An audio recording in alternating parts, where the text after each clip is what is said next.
Naramdaman mo na bang nasa isang party ka? Napapaligiran ng mga kaibigan pero pakiramdam mo, nag-iisa ka pa rin? Iyan ang tinatawag na loneliness.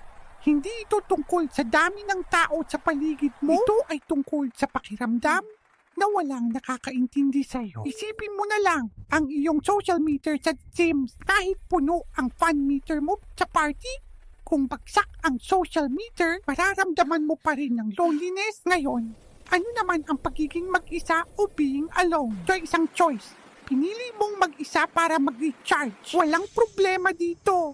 Para kang nag-charge ng social battery mo. So, ano ang life hack para sa loneliness? Hindi paramihan ng kaibigan ng solusyon. Ang kailangan mo ay quality over quantity. Humanap ka ng isa o dalawang kaibigan na talagang nakakakonekta sa'yo. Yung tipong kahit sa simpleng usapan lang, puno agad ang social meter mo. Tandaan, okay lang maging mag-isa, pero hindi okay na maramdamang lonely ka. Kaya hanapin mo ang iyong true connection. Worth it yan.